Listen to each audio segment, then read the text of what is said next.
We are at the cabin of a long middle range farm where we stayed for the last 3 days. Now we're going to Napa Valley to another hotel where we stayed the last day. This is the view from our cabin. It's beautiful and very, very peaceful. Now we're going to interview Lloyd, the sommelier of Marcello's restaurant. Hi Lloyd, how are you? Hi everybody. So what do you think of the first 2 days in Napa? Oh, we're having the greatest time. This is called the Chef's Cabin. So we're staying here. This is at Long Meadow Ranch. And we're in St. Helena, top of a mountain, about 1,100 feet in elevation. And we have a view of the whole Napa Valley. We spent the last few days traveling in Napa through Oakville, Rutherford, St. Helena. We went to Yountville. And we're having a really good time. We visited some really nice wineries and even some that do collectibles. So we went to William Hill. We had a really nice visit there. And we tasted some Chardonnays and Cabernets, and that's what they produce from grapes sourced all over the Napa Valley. And Louis Martini. Louis Martini we do so well with at the restaurant. We have a short rib dish we do at the restaurant, and that Louis Martini Napa Cabernet just makes a really great pairing. So we have a lot of fun with that at the restaurant, and so many people are fans of that. We also went to Silverado, and that's a great wine. We had some tastings of even some Sangiovese. So, you know, at the restaurant we focus so much on Sangiovese usually from Tuscany, and to taste one from California was a really nice treat. So we had some fun there. Today we're going to go to some really nice vineyards. We're going to Silver Oak, and then we're going to go to a winery. I've never tasted their wine called Robert Sinsky. Really, really fabulous wine. So I'm so excited. I read so many reviews. Always very highly rated. So we're really excited to taste that. The wife of the winemaker is a famous chef, and she's going to prepare some hors d'oeuvres for us that are perfectly paired with Robert Sinsky's wine. So we're excited about that. We even had a couple of collectibles that are just really rare and sought after by all wine lovers. We had Opus 1, done by a collaboration of Mouton Rothschild and Robert Mondavi, and we had so much fun there. It's just a beautiful, almost French style architecture. And then we went to a really small production winery called Ravenna, and it's I think a handful of acres.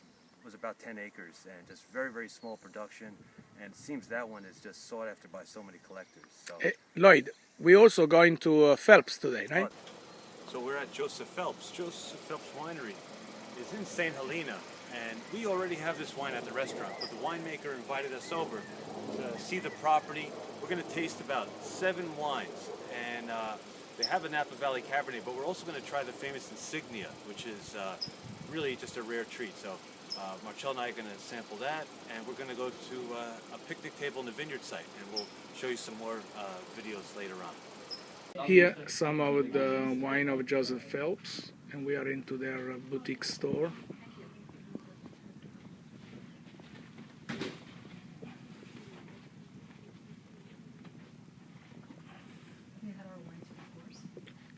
Lloyd, are you excited for this tasting? Really good. I'm a big fan of these wines. So we have 2 and 2 wine here that are sharply contrasted. We have that Burgundy style, and we have that winery at Freestone near the ocean. We are getting some high rating for this Pinot Noir. I happen to have here the best of the two. This is a Pinot Noir Quarter Moon, which is a very small acreage over there near the ocean. So this one is $75 retail.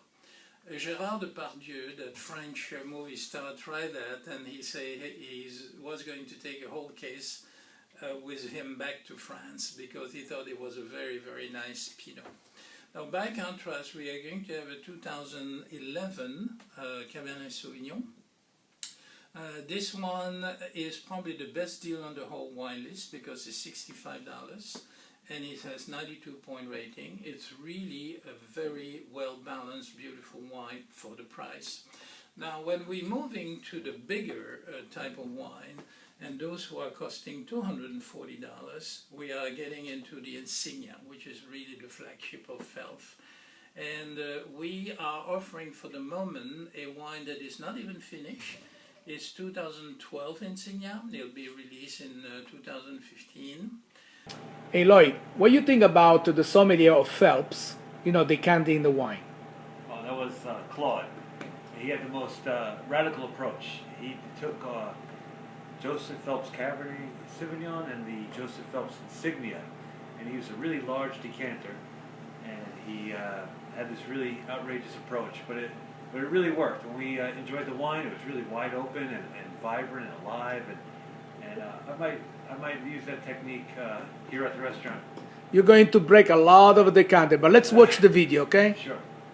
Pourer, this little thing is also a venturi. So by using both, I have a double whammy here. Here we go. So we have bubble here, bubble there, bubble and bubble everywhere. And it will help to open up the wine. If you don't do that, it's just like trying to smell a rose and all you have is the best, right?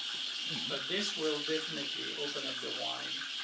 I think by doing that, you gain 1 to 2 hours easily. Of course, I would not do that if the wine was starting to have sediment, obviously. But it takes about 10 years. Here we go. See?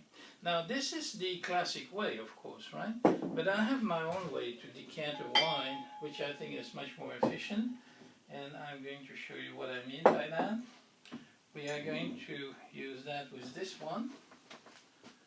And I usually protect the neck of the decanter with that little rubber thing, because I broke 3 decanters in 1 month. But I need that, and here we go. Here we go. Right. Once again, the wine is young, so I can do that. If it was 20 years old, I would not, obviously. So now I take this out. I'm not through yet. I'll pour half here. I play the mad scientist here. Right? And then I pour it 3 times. 1, 2. So that's the Claude And that's a technology.